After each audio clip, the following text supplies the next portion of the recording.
And we're back again, Tuesday. What's up, everybody? This is the Dirty and Driven podcast. But you already knew that because you clicked on it. My name is James Deviney. I am your host. This is the show where we bring people to the blue-collar world, teach them how to kick ass. At least we try to. Our mission here is to gain, train, and retain solid people in the construction trades. If you're new here, we have two different show types. We have our Tuesday episodes, which is what this is. And then we're going to just BS, have a little fun, keep it lighthearted, dive into a little bit of a topic. Sometimes it's construction related, sometimes personal development, sometimes leadership, all that good stuff. Construction themed. Like my 6th birthday party, keeping it construction themed. And then we have our Friday episodes where we bring a guest on that hopefully embarks a little bit more wisdom than we have. Today, as always on Tuesdays, I'm joined by the talented, dirt-eating, egg-sucking, and armpit sweating. Could you see it, or no? Is it gone now? Yeah, it's not noticeable. It was halfway down my sides a little bit ago. Casey D. How are you? Yeah, man, the high humidity and the heat, man, underneath my pits. If you're wearing somewhat of a tight shirt, whew, yeah, ain't no hiding. Ain't no anti perspirant gonna hold these pits in. Yeah, had the old Tears for Fears going on. Of armpit sweat. What song did they sing? Did you ever hear them? Everybody wants to rule the world. Uh-huh. I liked that song when I first heard it, but then I started hearing it everywhere, and I freaking hate that song now. Yeah, it's been kind of humid lately. But anyways, Casey and I just finished recording another podcast. Nice 2-hour show that'll air after this one on Friday. Stud of a person. I'll leave you guys hanging in suspense on it, but it's one you're not going to want to miss. If you missed the last Friday's show with Kevin Collingham and you want to hear about logging, that's a great one. I mentioned that because we have a lot of people that listen to either or Friday or Tuesday episodes, and if you're one of the people who only listens to the Tuesday episodes, that's a cool one to listen to because Kevin talks a lot about logging and the sustainability of it and how the logging industry, contrary to popular belief, isn't just going out and raping trees and drinking their blood. They're actually very sustainable. They're very good about planting trees, in his case, hardwood trees. And he really breaks down a lot of the common myths and misconceptions of the industry. And I think it's important to note, you know, a lot of people that protest stuff like logging, mining, construction operations, forestry, oil and gas. But it's one of those things like we've talked about several times on this show, as a little bit of knowledge can really make a person dumber. And I think that a lot of people see, oh, you're cutting trees down. And then they develop a little bit of knowledge just from a very far away lens. And they could dive in and research and realize, oh, this is actually really sustainable and necessary for us to live. Yeah, and he was talking about those couple machines that he just got. I know that probably a lot of people have seen them on the internet to go out and, I think it's tall pine trees. Normally, it's the straighter trees. Obviously, not ones with branches, but they'll go and grab them and cut them, and then they'll debark them and they'll cut them to length. Yeah, dude. That stuff is just so rad, man. I love watching that stuff. There's a guy, Jerry Davenport. You can follow him on Instagram. I'm sure a lot of people that listen to the show probably do. Dude, he posts a lot of that stuff. It's pretty cool. I mean, I just love watching. They cut it down and they turn it sideways and they rip it through there and just strip all the branches and bark and all that off, and then they'll cut it into lengths of what they want. It's pretty cool. It's good to hear him with his knowledge too about the cambium layer on the trees. Yeah, because I've spoke about that before. For anyone who doesn't know, the cambium layer is the lifeblood of the tree. So all the active growing with the nutrients and all that is where the sap layer is. So just underneath the bark is pretty much your sap layer. if you peel the bark back, and that's literally like the blood going through our veins. So then everything inside of that is just the old growth. So if you ever want to, I'm not saying kill a tree, but if you ever just get inside of that bark and get into that cambium layer of the sap and do some bad stuff to it, then that tree will die. Yeah. That's pretty cool though. I enjoyed that episode. I enjoyed talking to him, hearing about Canada, just day-to-day life in another Canada. You ever seen Strange Brew? The McKenzie brothers, I think was their name. He was big in the late 80s. But Hoser. So these guys were from Hoser. Yeah, they were from the Great White North, and it was a pretty good movie. They like to drink beer and I don't know. Maple syrup. Listen to Bieber. Yeah, it was all the stereotypical Canadian stuff in the movie. I just love the Family Guy bit where they're trying to get to the North Pole and they're stuck in Canada, and he's like, we're broken down. Can you help us? And he's like, oh yeah. And he's like, we need to call AAA. And he goes, AA. And they're like, yes, AAA. And he's like, yes, I'm a member of AAA. And he's like, oh wait. And then they realize he's talking about an Alcoholics Anonymous, and they're like, no, AAA. And he's like, oh, AAA. Yeah, these McKenzie brothers, they end up going, there's like this old, like, I don't know if it's a castle or something, but it's an old, like one of the oldest breweries up where they're at. Well, the bad guys during the movie end up throwing one of those guys inside of one of the brewery tanks, like, I don't know, that fills up with the beer. Mm-hmm. And the guy is going to drown in this huge tank, but there's one way that he can keep from, drowning, in the alcohol, and that's drink it, right? Yeah. So he drinks all the beer that's going to drown him, which it pans, one of the next shots is him in the back of the vessel when the firefighters, then the whole brewery catches on place or something. If I remember, catches on fire. Catches on place. Yeah, catches on fire. But anyway, right before the fire happens or something, I got it all twisted here. They go and they look in, and the one McKenzie brother is like ungodly. He's 500 times his size. It's a fake person with his little head on top because he drank all the beer. Oh. And they pretty much tell everybody to leave because he's got to piss. And I don't know. It's a great movie. It was one of my brother and I's favorite movies back in the day. Strange Brew. Strange Brew. Before we get going too far, we got to give our boy Colton a big congratulations. Colton of the Certified Wrench Podcast is now a certified dad, certified baby. Congrats, man. I'm happy for you. Boy, girl? Boy. He named it Casey James McCormack. Hey? Old CJ. Old CJ. Casey James. There you go. No, I believe his name. He could have named him James Casey, and it could have been old JC. JC? Yeah. James Casey just doesn't roll off the tongue, but Casey James, yeah. Yeah. Pretty cool deal. Yeah. Yeah. Yeah, congrats, Colton, on that. Yeah. I think his son's actual name is Lucas. I think that's what I saw. So that's awesome, dude. Happy for that. We'll have to get Colton a Dirty and Driven onesie. There you go. And then we'll get his baby one to match.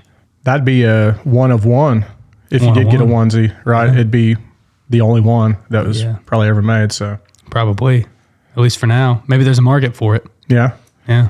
Oh, and your the Canadian guest that we were talking about, he also doesn't he have his own podcast or something, or he live streams some? Live streams on YouTube, yeah. But doesn't he do? I heard something about him talking about his own like wood talking various that's firewoods and YouTube Live. Oh, okay. Yeah. Okay. Yeah, he goes live on YouTube once or twice a month. Skitter Kev. All right. Yeah, and he's got a pretty good Instagram page too. He's a cool dude. I enjoyed talking to him. Yeah, dude. Turns out, we're megastars now, Casey. Let's hear it. How? Well, I've officially been recognized in public as the guy from the Dirty and Driven podcast. Did you have on your gang colors? I had on the gang colors, man. I was at the gym. I was trying to be antisocial. When I'm at the gym, I don't like to talk to people. I love talking to people any other time. If I'm in a social setting, I'm always looking around. Who can I talk to? Who's here that I know? I don't even mind.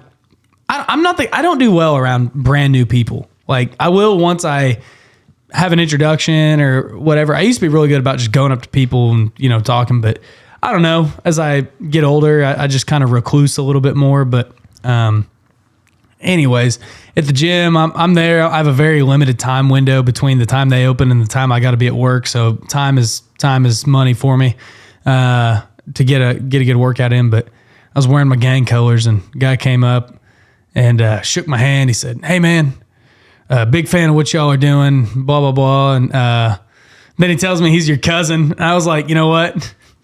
Still counting it. So shout out to our boy Sean. Well, SS, I got to make sure I pay Sean $20 for giving a shout out. Yeah. I told him to be sure to do that. Yeah. No, he's a cool dude. But yeah, dude, that was. Did you have any Crips or Bloods like roll up on you and ask you why you're wearing orange, in the gym? No Crips or Bloods. Saying, you're out of your place. This ain't your hood. There ain't no room in this town for the twos of us.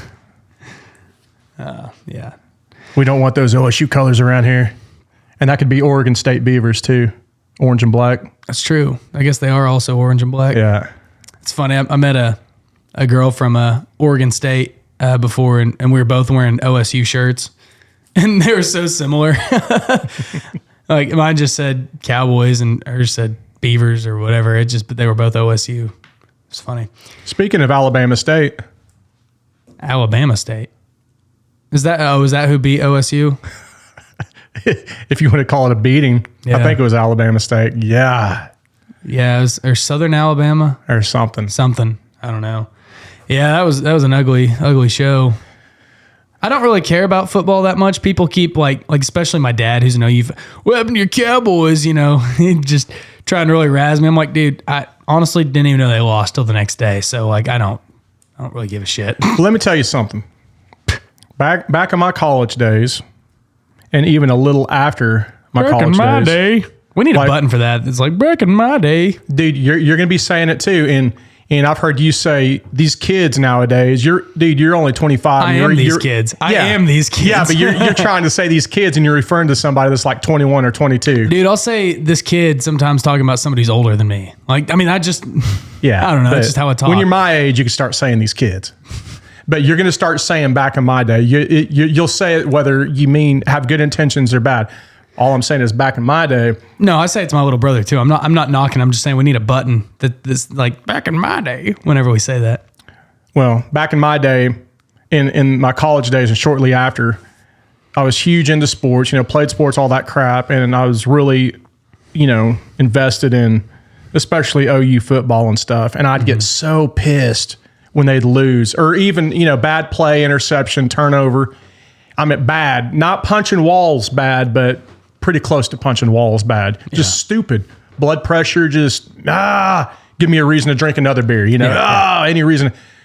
And then late 20s or so, 30s, I found myself doing that again. But then I came to the realization like, dude, you're 30, you're 32, you're 35 years old, and you're letting these little, not saying little, but you're letting 18, 19, 20-year-old kids affect your blood pressure. And come on, man, grow the hell up. And I finally got to. Now, granted, that doesn't mean, now if you got money on the game, if you got a little action, a little skin in the game, and they're doing shitty, there might be a little bit of blood pressure going, but yeah, I stopped letting it get to me. That's good, man. I think a lot of people need to learn that lesson. I mean, I think anybody who's into that stuff, they've let it get to them. I mean, I've been there. I've let games affect my blood pressure and stuff, and that's part of the reason why I just kind of lost interest in it. I think is because it's like I got enough things that stress me out. I don't need this to stress me out too. And also, I mean, I just don't love the way college sports are anymore. I don't love the whole NIL thing, and not saying players shouldn't be, compensated if someone wants to use their name for stuff. I think that that's very fair. I just think that there's so many loopholes to where now an 18, 19-year-old, just based on how well he can run or throw a football, is getting millions of dollars in contracts. And it's not about education anymore. It's not about any of that. It's pretty, I don't know, just kind of, the transfer portal sucks. I mean, it's like I couldn't even tell you a single player right now on any major college team at all. A single player on OU, OSU, Alabama. I could not tell you any of the studs of the game. And it's like, not that I follow it that closely anymore, but it's still like, man, you know, whenever I was in college or whenever I was little, I knew who all the key players were. Oh, yeah. You know, even though I didn't really, I've never been a big follower, checking the stats and watching the scores and all that. I've never really been that guy, but I still knew who the key players were. Yeah. I don't even know who the quarterback for OSU is, but neither does Mike Gundy. Yeah. Well, isn't it his son, one of them? He's been getting into the rotation, I think. Maybe. I think that's what I heard, dude. Like, I don't follow that crap anymore either. I know that I think right now, I think they play Iowa State today, the day we're recording. And I think that I heard on the radio or I heard on something that he was wanting them to really fight for it. He was going to play all three of them and see who takes it, you know, kind of thing. But yeah, I don't know. I don't like how a player can get mad because at that age, you know, especially 18 to 21, especially the culture we live in, you know, you get upset or all of a sudden you're not the star, you know, instead of working your way and saying, all right, I'm going to do this, you say, well, this is bullshit, it's unfair, and people just drag up and leave, man. Yeah. You know, and they do that in their jobs too. Yeah. I mean, I see that a lot with younger guys that get hired on where I work. You know, they try it for a little while and then they drag up after a few weeks and it's just deuces, you know, because they're not instantly the star. You know, there is a lot of there's that culture of, you know, oh, you're the best, you're so good. You know, people just giving their kids basically a big head. Yeah. And then they get to where there's some serious competition. Maybe they were the stud in high school, you know, big shit, best in their conference. And then all of a sudden they're here and all the best of the conference are who they're playing against. And they don't want to beat somebody out for a position. They just want to say, well, I deserve to start. Yep. And then they don't. And then they transfer. That kind of sucks. Yeah. I remember meeting a guy at a party back in the late 90s. He had I guess he had wrestled at OSU, and he was from Kansas, if I remember right. And you know, he was one of those non-typical, you know, 3-year state champion, you know, atypical. Yeah, whatever it is, you know what I'm saying. But a stud of all studs in Kansas.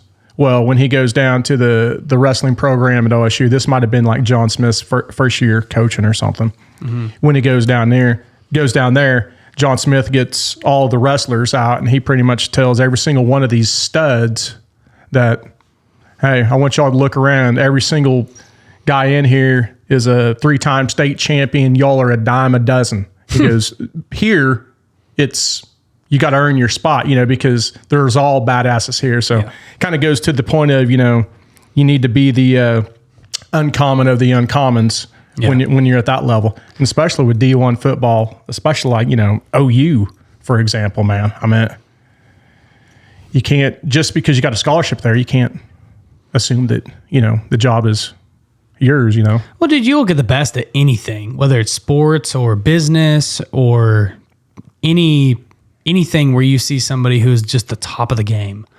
They don't ever stop, man. I mean, they do well. They get some success, but success when you're 18 doesn't really translate to success when you're 21. Success when you're 21 doesn't translate to success when you're 25. Success when you're 25 doesn't mean anything when you're 35. I mean, you have to continually grow and prosper. Otherwise, you're just going to turn into the back in my day guy who sits at the bar and says, oh, shoot, man, I was the best damn quarterback this school ever saw, and this, that, Kid, great, dude. What are you doing now? Yeah, but like I said, dude, when you get older, I keep saying this, man, but those glory days are kind of cool to reflect on. Well, you know. Yeah. But like I've mentioned with you before, it's cool that you were that way back in your glory days, but right now, the exact present tense of this heartbeat and this conversation as we speak is, it doesn't matter how good you were back then. Right now is the best version of yourself that you should be, at least, you know, to the best you can. And back to that story. Now I remember he wrestled with John Smith and Kenny Monday. You ever hear of Kenny Monday? Yeah. You know, Olympic champion also. Well, both of those guys, I think, were on the same wrestling team at OSU. He said, now this goes to show how putting in the work gets you to a certain state. He said they would do ass ass busting. That's a wrong. They would bust their ass at practice. You know what I mean? As hard as you can think of, you know, especially with They do ass busting exercises. a lot of squats and lunges and you know, clenching your gluteus. Some weird things in the shower, but I don't think they're allowed to talk about that. But he you know, the OSU wrestling program is notorious for being the best. Yeah. I mean, it is. But especially back in the late 80s. Mm-hmm. And he said that they would do the practice to where it'd be just exhausted practice, and they'd be walking out, the whole wrestling team, you know, all right, guys, see you later. And who were the two guys once the lights were kind of off and that were still on the mats practicing? It was Kenny Monday and John Smith. Yeah. And look where those guys were Olympic champions. Yeah. So that goes to show not only putting in the work, but then putting in the extra work, you know. Yeah. Well, you know, Sal Frisilla, who, you know, he was on the show a while back, but one thing he'll talk about a lot is whenever he played baseball, like whenever he's on Real AF or other podcasts or something like that, you know, he talks about how he was in the MLB and he was in the AAAs and stuff, but he goes, you know, I thought that, you know, being a baller, being the best baller in the world. He said, you know, I was the best in high school. I was one of the best in college and stuff like that. And he goes, but whenever I made it to, you know, AAA and the pros and all that, he goes, I was always going partying and drinking and doing stuff that, you know, chasing girls. And he was like, the kind of things that you do because you think that's what big ballers do. But he said, you know what the real big ballers were doing? He said, you know what the Barry Bonds were doing? And, you know, the guys that know their shit and are household names. He said, dude, they're not out there. He said that you don't see them at the bars. You don't see them doing this stuff. He said they're practicing, they're studying, they're working on their craft. And he goes, if I'd have done that, I probably could have been one of those guys. But he was like, I didn't do that. And then, you know, he had an injury that ended up ending his career. But he goes, he said true ballers aren't in that scene. You know, the true ballers are working on themselves. Yeah. But there's, you know, talent can get you so far, and it can, but you know, you got to put in the work. I heard a story. I love hearing these stories, but it was a John Daly story. You know John Daly, right? Oh yeah, I know John Daly. Well, it was a John Daly story with Tiger Woods, and I think John Daly tells it to where they were supposed to play the next day or something, and all of the guys early in the day, maybe it is a rain delay or something.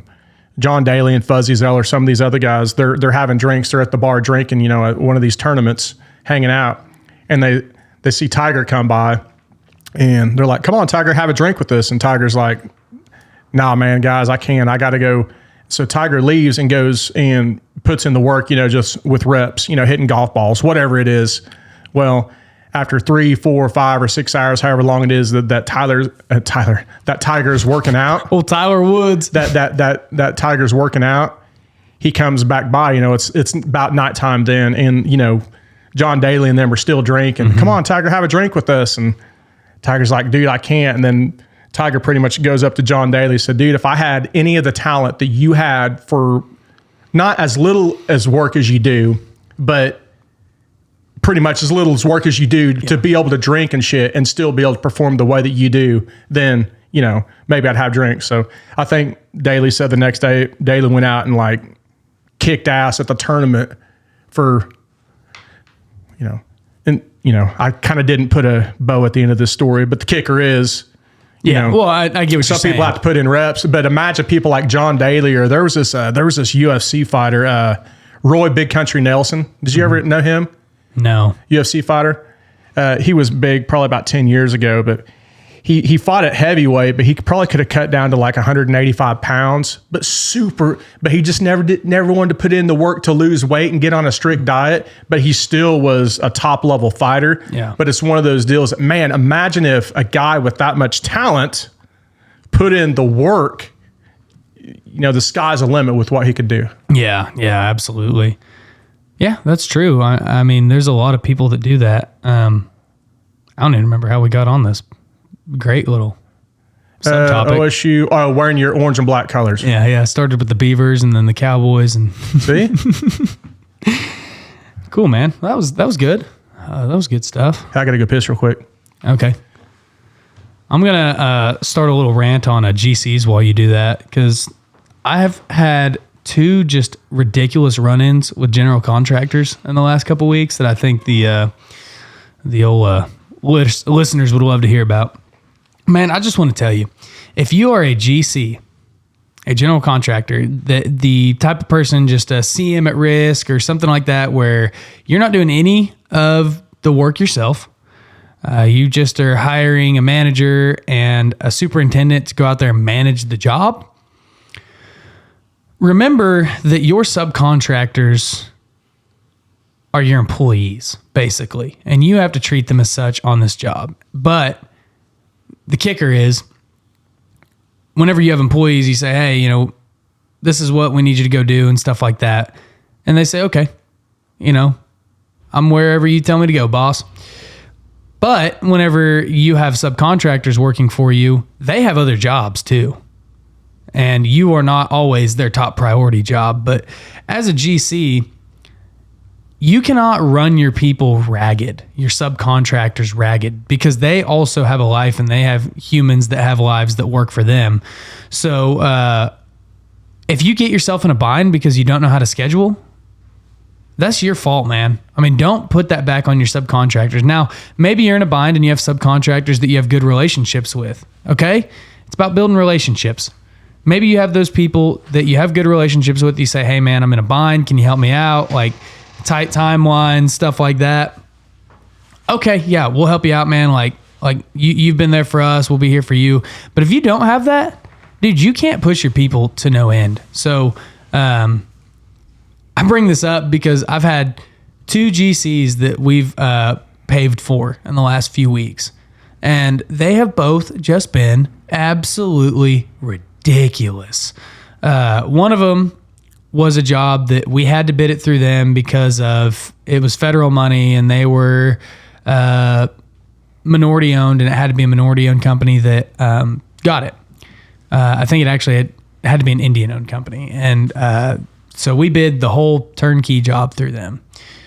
Well, then they pick and chose our number apart, and then they ended up not hiring us to do a portion of the work, just some of it.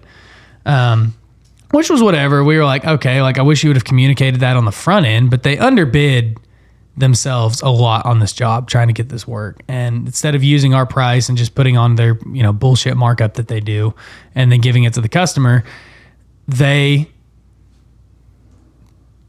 underbid certain parts of us and didn't tell us until after.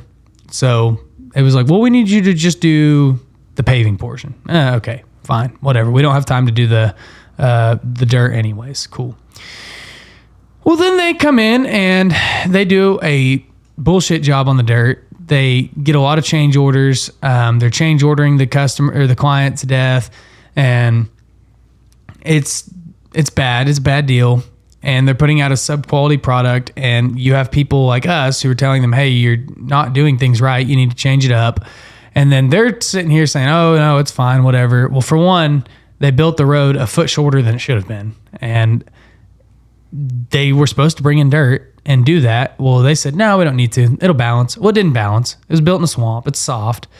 And we told them that before we even bid the job. And we said, this is why our dirt price is what it is. And well, guess what? They ran into that. It was soft, couldn't get density, needed to build it up a foot. Well, somehow they got it changed where they didn't have to do that. Whatever. Okay, now it's just a foot shorter. We'll see what happens with the water and all that. So then we come in, and it's soaking wet. It's whenever it was really raining a lot. And they're like, okay, we're ready for you. Come put rock down. We're like, no, dude, we can't even get a truck in there. It's soaking wet. Oh, no, it's dry. It's dry. We need you here right now. You know, they're pushing. It's like, dude, you know, wearing us out, whatever, you know. So we just, you know, we're firm. No, we cannot do it. We can't work. And then, you know, we're going to start charging you for liquidated damages if you don't come. It's like, no, we can't work. It's too soft. And then finally we get in there and do it and pave it. Well, then they come and tear the asphalt up because we weren't doing the dirt to shoulder up. Well, they're getting backhoes and motor graders on fresh asphalt and just tearing it to hell. So it looks like shit now because they've got all these ruts and things in it where they've turned their wheels whenever it was still hot and stuff like that. And it's just a bad deal. So that lesson is listen to your subcontractors, man. You know, especially if they're from the area and you're not, and they are experienced in that discipline and you're not. The second one, this is the one that really got me pissing vinegar and fighting mad, was this one. They're sitting here and they're telling us 3 weeks ago, they say, hey, we need you here this date to put in 6 inches of rock. We're going to have the dirt on grade, ready to go. You're going to come in, put the rock in. Utilities will be done. It's yours. And then we're like, okay, well, we need the whole site because we have a 20-foot paver. We're going to come in. This rock's going to be in 3,000 tons of rock. It's like, we'll be in and out in less than 3 days. Okay, yeah. Well, we get there a week before and we go, dude, you're not going to be ready. You got utility lines running all over this job site. And it's not fine graded on the dirt. It's not ready. And you're not going to be ready in a week. Oh, we're going to be ready. We got crews coming in. We got stuff going on. We're going to work all weekend long. And this is over Labor Day weekend. We're working all weekend long. It's like, what do you mean, who's we? You got your subcontractors working all weekend long? Because I bet they don't appreciate that. Oh, well, money talks, man. Money talks. And it's, okay, well, guess what? We show up a day before and we're like, you're still not ready. Oh, no, we're working all night long. We have another crew coming in. We're going to be here till almost midnight working. Okay, well, we'll be here. We show up. We cancel another job that's worth 5 times as much as this job. We cancel that one for 3 days to come in and do this. And guess what? During that 3 days, they did not get ready. We did not do a scrap of work. So we said, no, we're leaving. We got to go do other stuff. They're like, well, you can get started on one corner. It's like, no, we're not going to do low production, do a corner here, corner there. It's like, we need the whole freaking site to do this. And they're just trying to finagle with us, oh, just do this part, that part. So we're like, no, we're pulling out. And then they tried to hire a guy in a skid steer to do 3,000 tons of rock, which, can you imagine that, Casey? How much is 3,000 tons of rock? That's a lot of rock. Is it? Okay. I mean, just for reference, like one trailer load is 24 tons. Is that one of them like belly dump? Yeah, like a belly dump or an end dump or just a tractor trailer, right? Like just how much? 24 tons. And how many tons were you? 3,000. Oh, so you really need like a motor grader, a dozer, a paver. I mean, it's like, imagine a guy who usually does like driveways, you're talking maybe 1 load of rock or 2 loads of rock. And now he's doing, let's just calc out how many. Well, that reminds me of the meme, I got a friend who can do it cheaper That's 125 loads of rock that he's trying to do and get it on grade and pass densities. When you say on grade, you mean level or somewhat? Yeah. I'm not talking about the On Grade podcast. Shout out to them though. Yeah. Hey, get it on with Brandon Wineline. Yeah. On grade. So they try that. Well, then that doesn't work. And they're still so then they get a guy to come in and they get a guy with a dozer to come in and piecemeal this thing together. And instead of taking 3 days, it's taking them almost 2 weeks to do it. Well, now they're hollering, well, we're going to be ready for you on this day for asphalt. Well, we go out and look on Friday and they want us on Monday. And it's like, no, you're not.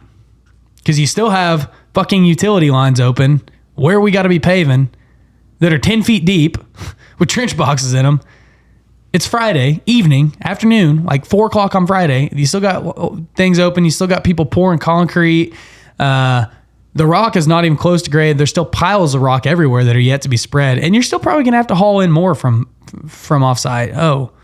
We're going to be ready. We're working all weekend long. Well, then they call us and they're like, you guys are fucking us. You're ruining you're messing up the timelines. This is the schedule. And it's like, dude, this is what I want people to understand. Just because you schedule it and you say on paper, we're going to build this job in 60 days, that doesn't mean it's possible in real life. And you have to be able to swallow your pride and say, hey, we're not ready for you yet. We're going to have to push this off 3 days or we had a rain delay. You can't just sit there and say, well, you're scheduled to be here on this date. You better be here. Because people don't want to piecemeal these jobs. And they did that to a lot of subcontractors on this. And then they got this guy who wants to throw his weight around calling people who's not the superintendent. And I feel bad for their superintendent because he's the mailman. He's the one delivering the messages of, hey, well, we want you here anyways. But then whenever you show up and you can't work and there's not enough room, you leave. And it's, no, fuck you guys. We can't work here. Tell us when you're ready and we'll be back. Is there a clause you could put into a contract to where if they say be here on this date, so you gave up that job that was worth 5 times as much. That way you can go do this 3-day job. You pulled everybody off to go do this 3-day job. You gave up work. Then they're not ready. So now you basically have a void right there of not earning any money. I'm not saying not earning the 5 times money, but now this void right here, no one's getting paid, and it's due to them. Yeah. Well, here's what a lot of people got to realize. A lot of construction operations, to pay your people, to just keep the lights on, your overhead cost. Let's say you have an average size construction company, 30-man crew. I don't even want to say average size, but just like a good size construction company. People think that it's, they got cash stores everywhere and all this buildup and all that. Just keep your lights on in a lot of situations. Your overhead is anywhere from $5 to $20,000 a day that you have to cover. And that's including nights, weekends, holidays. Like just an average of a 365 days per year per day, you need to be making, say, 10 to 15 grand per day just to break even. Yeah, because those operators are going to get paid like they were were moving stuff that day. Yeah, they're getting paid either way. Yeah. And so now you've got them voided, just kicking rocks in the shop. And so, I mean, we always put a clause of like, we'll give you this many mobilizations. So if you call us and you say move in and we move in, you're not ready, or we have to come back later, then we charge you X amount of dollars. So did that happen on this deal, or can you say it did? Well, I don't know, because the first time was like, we didn't really truly fully mobilize. We moved one piece of equipment in, right. But now they're saying, but we had to pull off a job and it cost us. So that's what I'm saying. Whether you were fully mobilized or not, you were planning on that day. You had set your schedule to. Yeah, and it wasn't as easy as just because we canceled subcontractors and we canceled other people that were traffic control, stuff like that for those 3 days on that job. So it's not like we could just we'll just go back over there. No, we couldn't do that. So that sucked. Well, and then them also not giving you the full work, saying they're going to take care of the dirt and have it prepped and ready for. Yeah. Well, and then that you get there and it's, just do these little sections. It's like, no, we need room to work. But then, and again, it just goes back to listen to your subcontractors, because as a GC, and one of our guys told us, because they had a guy who was trying to throw his weight around. And, you guys are going to be here. You work for me and this is our job and you have a contract with us. So you need to be here this day. And it's like, one of our guys got a little hot headed and he said, look, man, we don't work for you, first of all. He goes, you are not my boss. He said, you are not ready for us. And he's like, and besides, you're a GC. He said, you don't do this work. You do not go out there and physically do this work yourself. He said, you just have a guy out there managing. And he said, you've got to learn that you could tell me that we're going to build this in 2 weeks on paper. But he said, it's not realistic. And he said, you need to learn to be realistic. And he said, if you sit here and just tell all your subs, we'll just work over the weekend, we'll pay you extra. He's like, they're still humans. And he goes, their people are getting tired of working. He said, it doesn't matter how much money you have. Whenever you work, all the way through the weekend and then all through the next week, he said, that tasks people. And he said, you're going to burn all your people out and eventually they're all just going to quit on you, dude. He said, so you need to be better. And I was like, damn, he was preaching some fire over there. And it's true, because then he calls up all his other subs that he's been pushing to work on the weekends and stuff. And, he's cussing them out. You need to hurry up and you need to do this. And we're behind schedule. And they basically said, dude, this is your problem. You got yourself in this mess. I'm not helping you anymore. Yeah, that's tough, which I've had bosses before too, to where, what's that saying? Just because you're ineptitude, shouldn't spill them. What is it? Yeah, basically your problem is not my problem. Yeah. So, hey, you're the one that promised them this day, and now you're starting to crack the whip on me and stuff, and I'm still working at the same pace, if not faster than normal, than I always do. Yeah. And dude, it's on you, man. And dude, I've dealt with a lot of that. Right? I didn't make unrealistic promises to the owner, So that's kind of my little rant on GCs.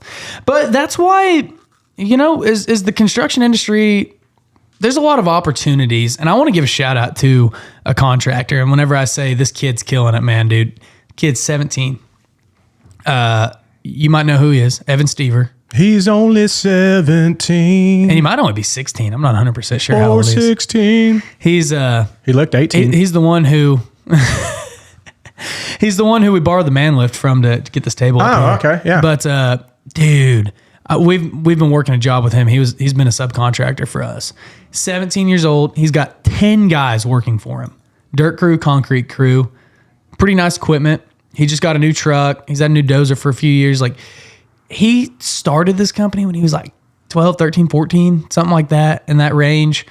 You know, and he's killing it, man. I mean, he's doing a state workforce right now, clearing things and stripping, getting stuff on grade for us to come lay some crossovers.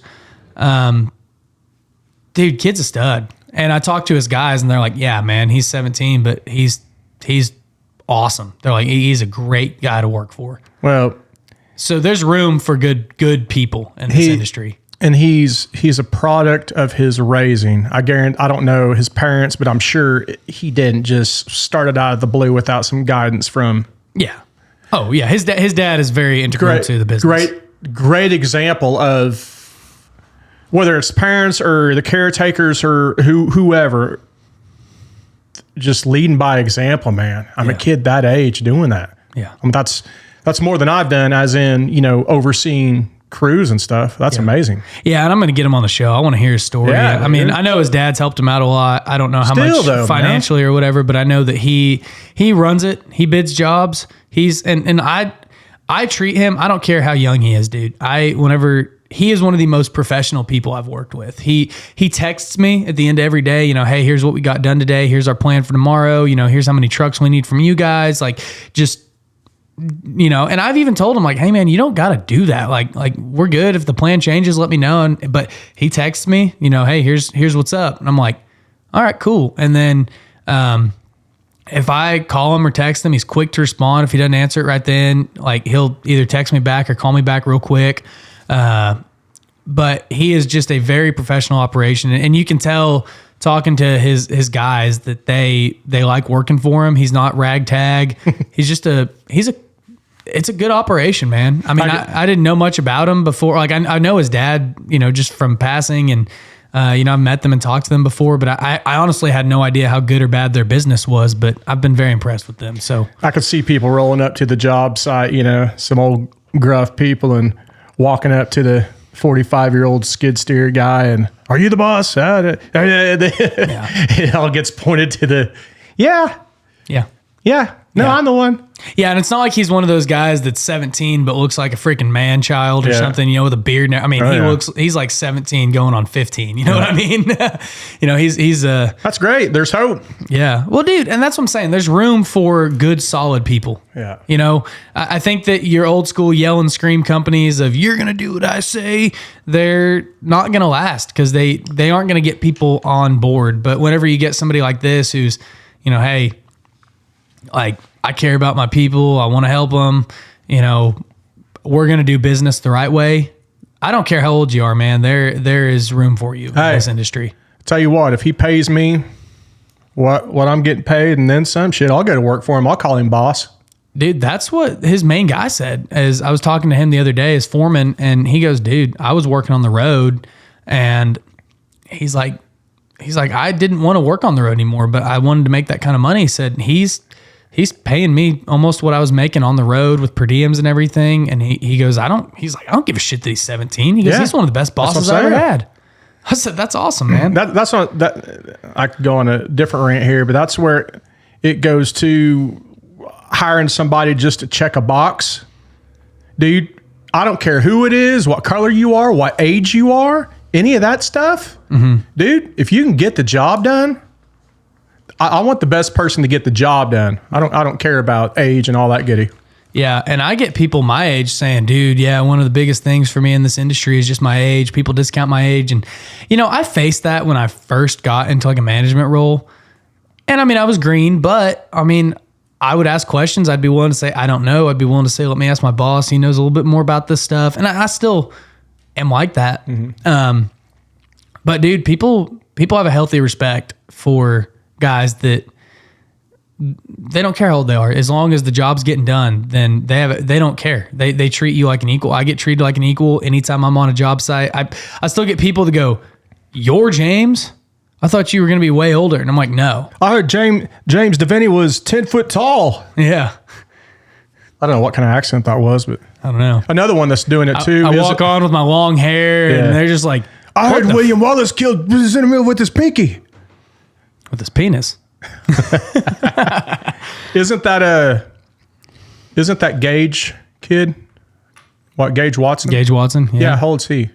26. Yeah, dude, and he Maybe 27. yeah, but he's killing it, right? Yeah. So I'm at mid to late 20s, and Some of the most successful people I know in the industry right now are in their mid to late 20s and 30s. Wasn't his father? Wasn't there a Watson? Yeah. Okay. Well, his dad had originally started it, and he's one of our early episodes. The audio quality was shit, and I want to get him back on. And Yeah. we've talked about. I talk to him every day.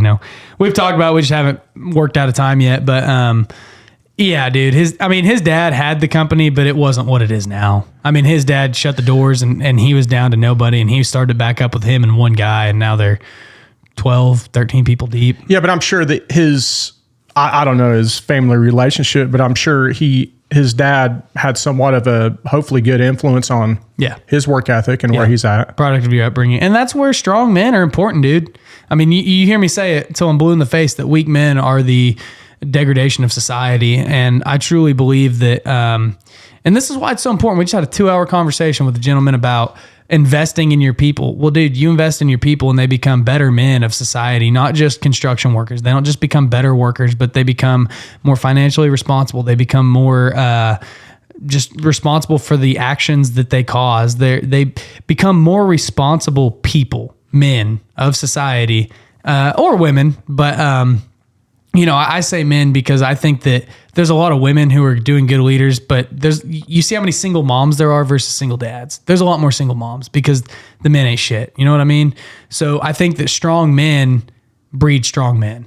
And if you are not stepping up, whether it be in your job or in your family, in any situation, if you are not being a strong man, then you're not contributing to society. And in fact, you're probably making things worse. Yeah. And I think that if the more men that step up and take lead and take charge and take responsibility for what they do, the better off we are. But to your point, strong dads, again, and moms, but I think that you're going to have a strong mom when you have a strong dad. Strong role models. Strong parents, strong role models. But frankly, a boy or girl, I mean, they need a strong, I think a strong male figure in anybody's life is very important. Dude, and as long as you're out there just trying, no matter what job it is, as long as you're trying. I came to a realization, I keep throwing this stuff out recently, but it's the older I get, I don't know about wiser, but the older I get, the more I realize. And one thing is, that's always been a stigma is, you're going to end up working at McDonald's. Well, I'll tell you what, man. I have an appreciation for going by places like McDonald's or Burger King's or places like that for people. Hey, dude, at least they're in there getting it and trying. It doesn't matter if it's McDonald's or if it's a Fortune whatever company, man. At least they're out there trying, and not sitting on their ass. Yeah. Well, I mean, look, dude, who cares if you're working at McDonald's? If you're working, it might be a good place for you to start. I mean, if you're at the bottom of your rope and you can't find anybody else to hire you, go work there and then just work hard. Andy Frisella talks about this all the time. He's like, dude, who cares if you're working at McDonald's? He said, become the guy who makes the fries. And he said, but make it your mission to make the best fucking fries in the world, the hottest, the crispiest, the best, make the best fries and then just give good quality to whatever you do. And then maybe you get upgraded to this and you get upgraded to that. And then he said, all of a sudden, now you're the best dude at this McDonald's. And he's like, now you've got leverage and you can jump up to the next job and you can become the best at this thing. And he said, but just start becoming the best at whatever is right in front of you, whatever you're doing. If you're a laborer on a job site, become the best shoveler. Dude, you become the best shoveler and people are going to go, this kid works, or this guy works, this girl works. She's awesome. All right, now let's get you on the skid steer. Let's get you on the roller. Let's get you on some stuff. Oh, okay, now let's get you on a little bigger piece of equipment or a little more intricate piece of equipment. Like, just become the best at whatever you're doing, Yeah, that's where, going back to just competition in general, where it's going to hopefully benefit you in the workforce. If you're all on the same team, but when it comes down to it, I want to be the best at whatever position that is. And if doing sports growing up, being in the band or competitive, or maybe playing games, something, as long as you have that competitive edge, and that'll translate over into the workforce to where, hopefully you just don't want to be the mid-level worker. I mean, I don't. I mean, I've got an entry-level job where I'm at. I've been there for 15, 16 years. That's my one gig separate from my others, but it's an entry-level job. It's a pipeline operations job, but I'll tell you what, and I'll arm wrestle any one of those guys out there. I guarantee you, in my opinion, I'm the best one out there, hand over fist. I mean, they can catch wind of this, that's fine, but at least in my position, because where I'm at, I do not want to promote. I like my responsibility where I'm at, but I guarantee you, I'm the best in my area at what I do. And that's the KCD guarantee. I'm serious. Yeah. You know what I mean? Yeah. No, I definitely. I'm the best at the fries, Yeah. You're the best of the fries. Yeah. Yeah. That's awesome. Are you the best estimator, or are you the only estimator Well, at your company? I'm one of two, but I'm the main one. Yes. Can you? Am I the best? No, because my boss, who's the vice president, he only works basically part-time now because he's trying to retire. He's the best, but dude, he's been doing it 50 freaking years. But can you beat him arm wrestling? Oh yeah. Okay. Yeah. There it is. That's all that matters. Yeah. I mean, he's also 73, so I mean, There you go. but dude, Hey. I'll tell you what, he's a testament of taking care of yourself and just, he's not watching what he eats. I mean, he watches what he eats, but he's not, like me. He's not a health nut. He's not like, he doesn't know the difference between, this food and that food. He's not working out all the time. He stays active.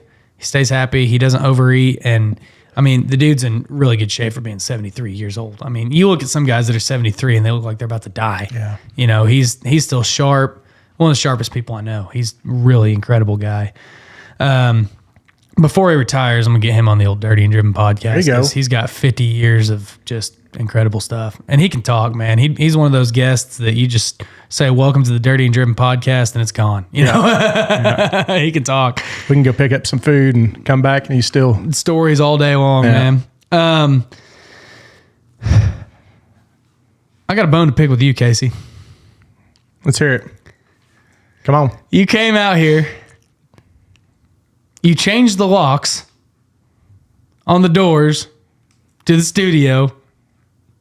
Didn't bother to tell no one. So I show up here, stick my key in. What the hell? Why didn't work? I try another key. What the hell? Why didn't it work? And I was like, and then I realized Casey changed the damn locks. I heard that Jimi Hendrix song in the background, old Red House. There's a red house over yonder. And it's something about, it's my baby's house and my key don't fit no more. That's how I felt. Well, that came from above. That came from the man. Yeah, it came from the man. But your father. You didn't bother to tell me to give me a key. That's my bone to pick. Dude, I gave him 7 or 8 copies, plus I went and had another 12 made, so there's at least 20 copies of the keys, and he was the one to distribute those. Oh, well. Well, he told me, he said, I thought Casey gave you a key. So yeah. So that's where there's my no bone accountability. is. We need to make we need to make your dad read Jocko's book, Extreme Ownership. On I've got it, man. I've got it. Yeah, we'll give it to your dad. Give it to my dad. Well, what I've got, I love how you're passing the buck and gaslighting him now. Well, what got me is I came over here after our meeting we had on Thursday with another individual, and I said, yeah, dude, I'm running by the studio, do some stuff. You're like, all right, cool, man, sweet. See you Saturday. I was like, all right. And then I get here, and then I was like, the motherfucker didn't bother to mention to me that he changed the locks and that I might not be able to get in. Thankfully, so I posted on my story. A lot of people thought it was funny. There was a parade going on. So there was people up on the balcony right outside of our studio here watching the parade. Were there any beads thrown? No, just candy. It was a high school homecoming parade, so I hope there's no beads being thrown. Okay. All right. Otherwise, that guy you talked about last show, the Predator stopper, would have been showing up. Dude, I got one on him lately, man. He's still doing the work. Yeah. There was, I know this is kind of sidetrack.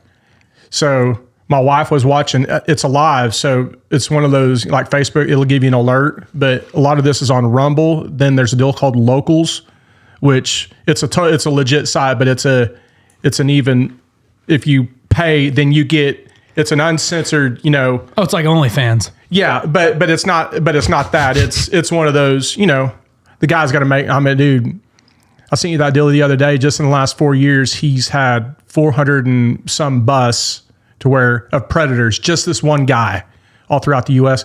Well, he went live the other day, and my wife was watching it, and just so happened it was this older creep dude, which it normally is.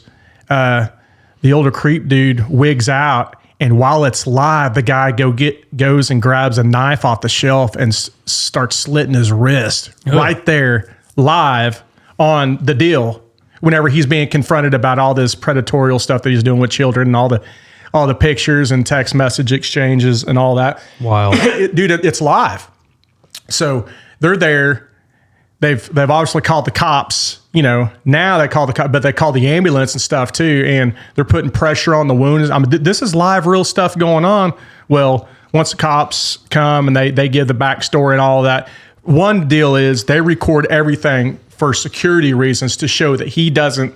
It's not this big Alex Rosen guy going and doing, causing issues. Yeah, like he stabbed me. No, this is what happened. Well, come to find out, the guy that slit his wrist. I don't think it was a lethal, like a fail slits. I mean, yeah, if he would have bled forever, yeah, but he's done it in the past too for attention. It's one of those, he's a habitual cut himself for attention type. But anyway, it was like a real time, holy crap, dude, this is live going on. But yeah. So anyways, dude, it was real interesting whenever I got here, my key didn't fit. Well, what did I do this morning? You texted me and told me. I said, hey, man. I left the door unlocked for you. Yeah, I don't know if you got a key or not or something like that. Well, what's funny is, so I showed up. Thankfully, that parade was going on. And Michelle, Brad's wife, and one of the attorneys who works downstairs, his wife, she was on the balcony. And I was like, hey, can you let me in? Yeah. Actually, she didn't recognize me at first. I haven't seen her in a while. She's like, whoa. Oh, yeah. I was like, yeah, it's the hair. She was like, she comes and lets me in, and then like, oh, it's whatever. They're out there. I'm in here working on some stuff. And then she comes in, she goes, hey, I'm leaving now. Do you need my key to lock up? She said, I'll give you mine. I said, no, my dad told me where they stashed them. I grabbed one. Okay. And dude, this was so unwarranted. She goes, all right, well, just be careful. It's haunted, right? I was like, what the fuck? What do you mean it's haunted? I said, I've never had any issues. I said, I spent a lot of hours up here. She goes, oh, yeah. And then she starts telling me all these ghost stories of like whenever they used to use this upstairs as part of the law firm. And she's like, oh, yeah, there was one time that 3 girls were up here. And one of the offices that's up here used to be another one of the lawyer's offices. And she goes, this one time, this guy with this big top hat walked across the room. They saw him come out of like the bathroom or something. And they didn't see him come up there, but they're like, he walked across the room and into the lawyer's office. And she was 3 different girls saw it. And then he never came out. Well, then that lawyer walked out, a few minutes or a while later. And they're like, hey, who's that guy who went in your office? And he goes, what guy? They're like, the guy with the big top hat. He's like, dude, what are you talking about? And they're like, this guy with the big top hat walked in. We all 3 saw him. We were like, who is this? And he just walked right in. And he's like, I don't know what you're talking about. It's kind of weird. And then, I don't know, I guess they hear all sorts of weird noises up here before night, footsteps and things like that. And I was like, I didn't need you to tell me this. Because, I've never had that fear, that suspicion that, oh, man, it could be haunted. Yeah. And I've never had a reason. You hear weird noises, but it's a 1920s building. Yeah. So, whatever. And then she starts saying all that. And then I was like, whatever, I've never had issues before. I'm not going to let it, get to me. She walks out and then the sun starts setting a few minutes later. And I was like, I got to get the fuck out of here, man. Yeah. I started getting so wigged out. So what's your feeling on stuff like that? Like entities and apparitions, ghosts, all that stuff? I don't discount it. Yeah. I don't discount it at all. I'm sorry. I think that I've never truly had a ghost experience. I've heard weird things and I've seen weird things, but I've never, and I know people who've had stories that they say are ghost stories. You know, I'm not scared of ghosts. I believe in spirits. I believe in the Holy Spirit. That goes back to my faith and my Christianity. And I do believe that if there's a Holy Spirit, then there's probably demonic spirits. And I believe in spiritual warfare. And I believe that just as there are good spirits, there are bad spirits. But I also believe that faith and recognition of a Holy Spirit keeps away the bad spirits. So I don't truly fear them, I guess. But I still don't want to have a run-in. I was just thinking of something, you know, the Holy Spirits, like good spirits or bad spirit, you know what I mean? Like you said, the demonic ones. And obviously that's the antagonist to the Holy Spirit. Yeah. Well, in order, and I'm just spitballing here, but if you're looking at, let's say the Holy Spirit is a good spirit, who's to say that what that Holy Spirit is good? To you, it might be good. But if I'm an asshole and I look at things this way, I might think that that's a demonic spirit, and the demonic spirit is my Holy Spirit. Well, I mean, that's a real thing. And I mean, you can study like the Wiccan religion, and you can study people. I mean, there's a lot of people who claim to have sold their soul to the devil and that they worship the devil. Yeah, I mean, I worship the Holy Spirit, the moral code of that. But there's people who worship the devil, and they say, because what the devil does, the devil is a master. He's a master of trickery, and he's one that, like, you'll hear rock stars talk about how they sold their soul to the devil. Now, nowhere in the Bible does it say you cannot come back to God. It says God's always waiting with open arms, but there's a lot of people who have bought that lie from the devil, and the devil comes in forms of all sorts of things. It's not like he's just walking up to you, you know, this big old red dude with bull horns walking up like, hey, brother. You know, he's not just walking up to some kid playing the fiddle and, you know, saying, hey, give me your soul and I'll make you famous. But there's a lot of people who have said, yeah, I basically sold my soul to the devil because for fame, for earthly, worldly recognition. And you'll hear a lot of people say that. I've heard Alice Cooper used to say that. Now he's a Christian, but he said that for years, that he sold his soul to the devil. I've heard Dave Grohl say that in his book, The Storyteller.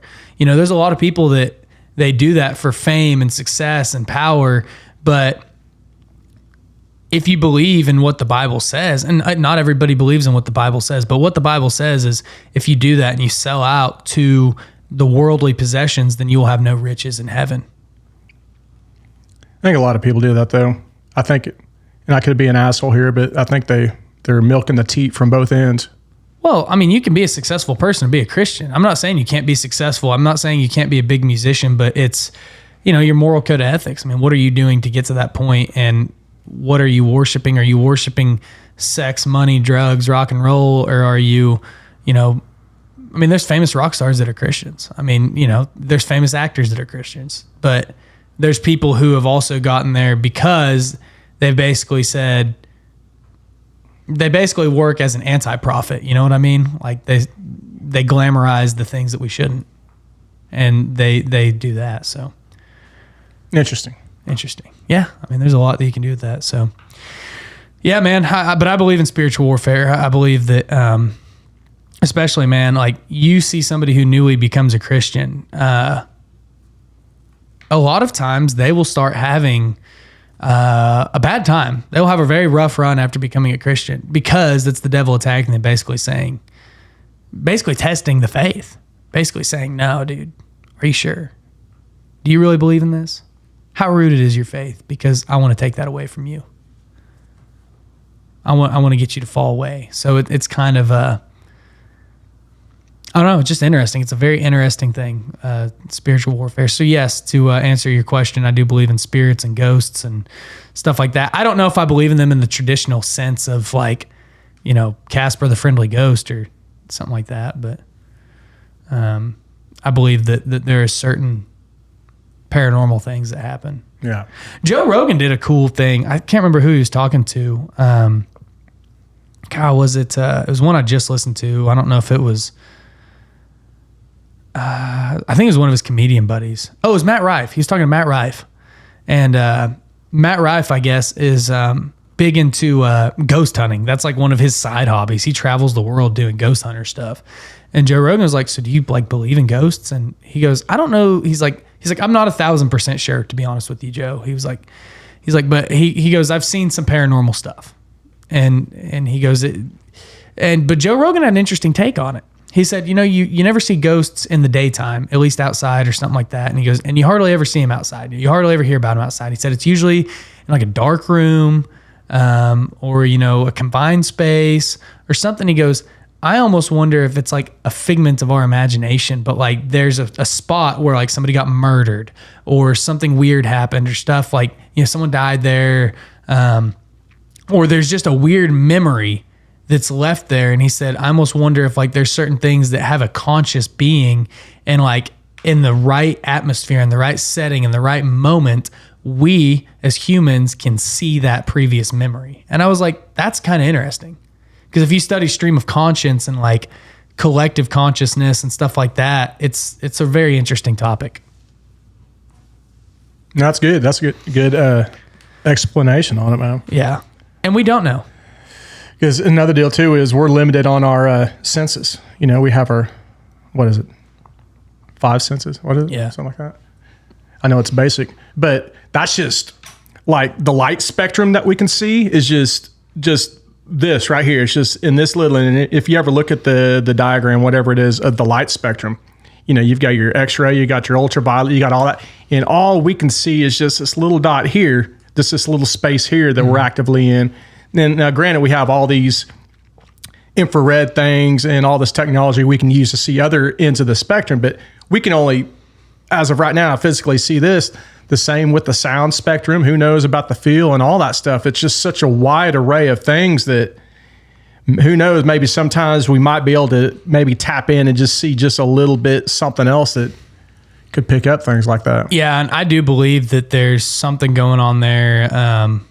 But dude, it's kind of wild like you're talking about that. So I was in the recording studio a couple months ago recording my bass line for my band's album that's about to come out. And there was this one spot where I wanted to hit this really low note. It's just not even so much as like a boom, but just like a, like if you have a subwoofer and you're listening to the song, you can just kind of hear that, shake you a little bit. Well, we recorded it. And then whenever he played it back, it just sounded like a dead spot where there was no bass line right there. And you could see on his computer where it had recorded, you could see the sound marks or whatever they call them, the wave. Yeah. And I was like, why can't I said, can you turn that up? He said, dude, that's up all the way right there. And I was like, well, why can't I hear it? And he explains to me, I think what he called it was ambient sound. He goes, that sound is there. It's real. But he said, but it's a note so low, because I played it on the B string of my bass. He goes, it's such a low note, we cannot hear it as humans. He said, we can't hear it. And I said, well, can you play it through the subwoofer, crank the subwoofers up, see if we can feel it? And he goes, we can kind of feel it, but he said, you can't hear it at all. So it's like the opposite of a dog whistle. Basically, it's so low we couldn't hear it. Yeah. Maybe a dog or maybe a cat. It literally sounded like he muted that portion of the song. So what we did is we just recorded like the same note, but on a different part of the bass. So you could hopefully, if you've got a good, like if you're listening to that song with a good set of subwoofers or good audio quality, you can maybe kind of get that background feel to it. But now you can actually hear the note. So it was interesting. Dude, we might have come up with our $1 million invention right there. If we make the bass whistle instead of the dog whistle, have that to where we can duplicate that, and then we can blow into it, and we can like call in cats or turtles or something that could hear that. You know what I mean? Have you ever seen the show The League? Did you ever watch that? No. Oh, dude, it's one of my favorite shows. What's it about? It's about, I don't know. It's very sitcom. I don't know if I'd call it a sitcom. It's like, it's probably sitcom, but it's fantasy football league. It's like these guys, they're all in a fantasy football league together, and it's just, it's just funny. I don't know. It's just stupid humor, goofy stuff. But there's this character on there. His name's Taco. His thing is like he's a big stoner, and he's always just doing some crazy shit. And there was one day he heard about the brown note, and he was trying to, a note so low that it would make humans shit themselves. And he's like doing all that. He's like trying to get the brown note out. And then I don't remember the exact what happened. It's been a few years since I've watched it, but he got these people with like these certain kinds of horns, and they were all going to play at the exact same time, trying to trigger this note and make everybody at the party shit themselves. And then, he ended up, they all like, a lot of people didn't know. And then they all played just like through these horns. And all of a sudden everybody's just like, they all just run to the bathroom. So that's what our whistle could be for. The brown note. Yeah, the unsuspected. You could do it in the office and nobody would know. But you'd have to have something personally to where it wouldn't cause you to shit your pants. Yeah. You know what I mean? Well, I feel like at that point it'd be more based on vibration than noise. Something. But yeah, you'd have to have something to cancel it out, like have a cork in or something to where it wouldn't happen to you. Yeah. A cork? Yeah. Have you ever seen like the directional sound weapons that they've invented for like military? I've heard of them. I don't really know. Yeah, I don't know the science behind it, but they can like almost like a laser, but direction like sound towards enemies. And I mean, I don't know what all it does, scrambles brains, but it obviously blows out eardrums and all types of shit. You can just aim but it's one of those. I don't know if it's a Geneva Convention deal, but it's one of those weapons that ain't really cool to be using on the battlefield. Yeah. No, I love that kind of stuff, dude. Because like we did, dude, if we had a brown noise weapon, and we would, dude, can you imagine being like the trenches or something? Yeah, and we all just of a made sudden them you shit yourself. Yeah, we just made them shit their pants. Like, you already got trench foot and you're soggy and you're like sitting in water, like fighting this war, and now your pants are full of shit and you don't have clean underwear and like, dude, it'd be tough to fight with a shitty pair of drawers. I'm sorry. You're chafing. It's just running down your leg. Yeah, and just by the time you think that it's over with or whatever, then they hit you with another brown note. You finally like find a spot to clean your underwear. They're still a little wet, but it's better than poopy. And then you get them clean. Just now they're wet and shitty. Yeah, so then guys would end up starving to death because they wouldn't want to eat anything because that causes them to shit. Yeah. Man, that's a battle of attrition, like the real battle of attrition right there. The brown note weapon. The brown whistle. The brown whistle. That's good stuff, man. That is. Well, man, I think we hit on a lot of good things today. Hey, and before we wrap it up, let me tell you I got a deer the other day. I want to tell you about this. Oh, yeah. You were going to tell me about you got your first deer. It's not quite hunting season yet. Yeah. I forgot to. Bow season starts next week, but I did have a tag though. It was on my license plate, my tag for my vehicle.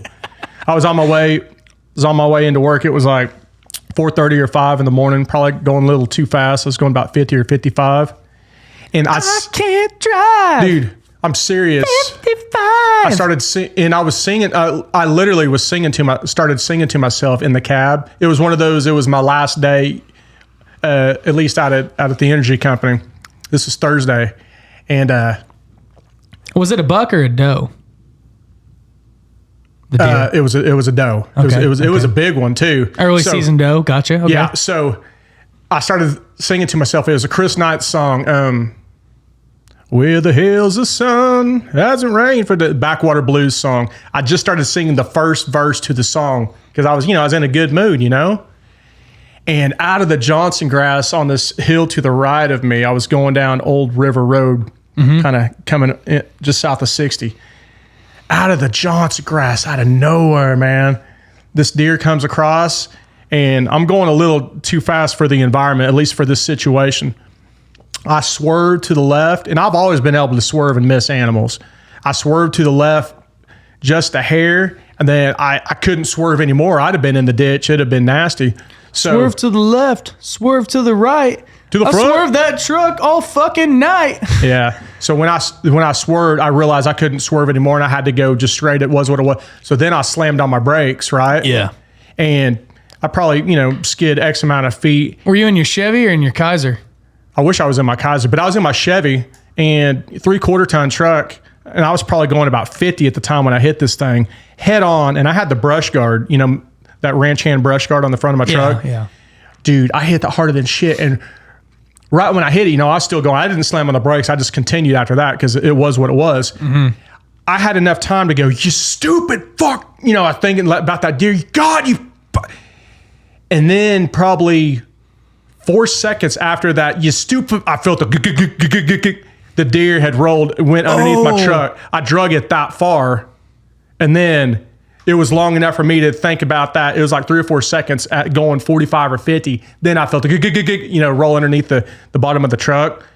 And I was like, so anyway, I thought about turning around. I was like, nah, fuck it. It is what it is. So I went into work and looked, and I recorded it. I slowly went around the front of my truck to look at the damage, see if there was, but I knew I had that badass, brush guard on the front. Yeah. And the brush guard did its job, but there's a square opening in front of the brush guard, kind of where the transmission coolant fan is. Yeah. Or the coolant area. Mm-hmm. And that deer somehow, with all of that hit, it had dented in the front bumper, somehow got through the front bumper and dented it all the way back into the transmission. Oh, that sucks. It didn't, no leaking or anything, but it all the way body back damage. that far. Yeah. That sucks. So the reason why I brought that up is it is getting that time of season, so y'all be on your P's and Q's when you're driving. Well, dang, dude, you didn't even keep it, man. You already had it tenderized for beef jerky. Yeah, but I could see me, and I even have me a little 9 that I carry. Yeah. In my vehicle. I thought about turning around, but sure enough, I'd be the one to where I'd go up and, the deer would look like it might be okay or might not. Then, I'd shoot it, but I'd maim it. I wouldn't hit it right. Oh. You know what I mean? Yeah. Then I'd shoot it again. It wouldn't be a kill shot. And I'd shoot, you know what I mean? I'd make it even worse. Why did you shoot this deer 8 times? I ran out of bullets. And the deer will have its hoof up saying, no, dude, I'm okay. This moaning means I'm okay. I didn't mean kill me. I meant okay. Yeah, dude. So that's prime eating, man. You should just throw it in the back of the truck for later. So, dude, I went back later on that night when I got off work. The sun was still out, and I drove by the whole area back and forth because I just knew it'd be, a mangled mess on or the side. I couldn't see it, and there was even a fence down below, kind of where it might have went. Yeah, or rolled off. Was it laying in the road after you ran it over? Like, I didn't see it. Oh, you couldn't at all. Well, I mean, whenever you I don't know. Right after. I don't know. I didn't. It was so dark. It was in the rear view. Well, I was gonna say because what could have happened? It could have been laying in the road. Someone called the game warden. They came and disposed of it properly. Yeah, because if that thing would have survived that and ran and jumped over the fence, it probably didn't. That'd have been the toughest animal ever. Dude, I smoked one with my. It's a good thing you had that brush guard because I smoked one with my old truck, 2006 F-150. And I didn't have a brush guard or anything on there, and it caused $3,000 worth of damage. Insurance paid most of it, but it's still $1,000 deductible. Mine's $1,000. I mean, they had to replace the radiator. They had to replace. I think they replaced the air conditioner, headlight. I think they replaced the hood. There's a lot of damage to it. They, I think the way that doe could have survived, because it was a pretty damn good size one. I think if Did you hit it in the butt or the middle of the body or the head? Broadside.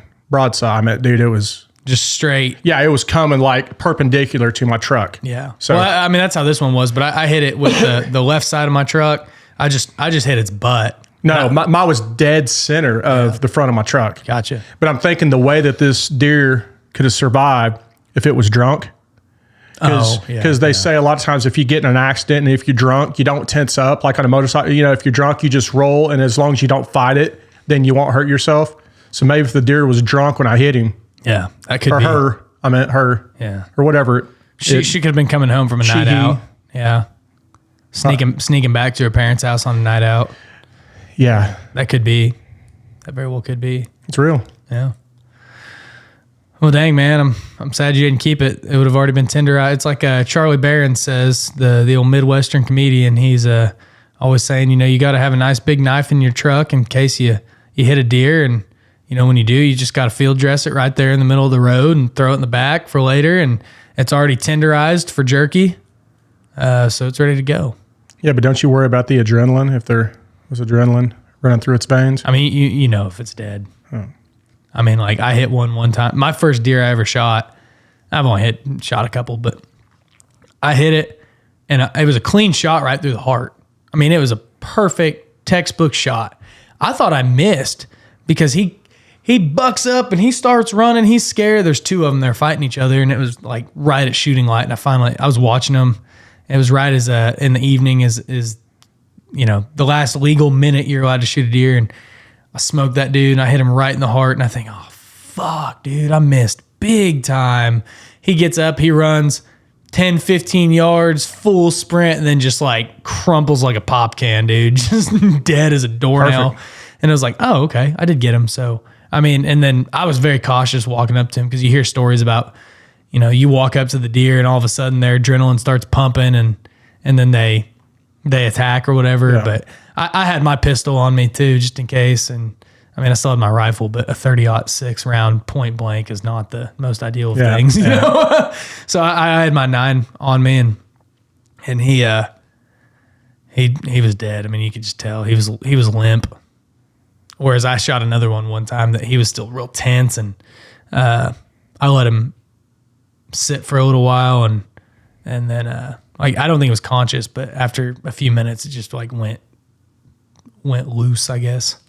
Did you that first one you killed, did you drink its blood like they did on Red Dawn? No, I didn't do that. Oh, okay. I didn't do that.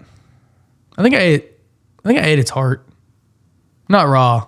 I didn't just like rip it out like Indiana Jones and take a bite out of it like an apple, but And keep in mind too, if your old truck overheats, whatever, you can pop the hood and piss in the radiator to give it coolant. are you gonna do that to get home? Yeah, they did that on Red Dawn also. Yeah, it works. Yeah, They've done that in a few movies.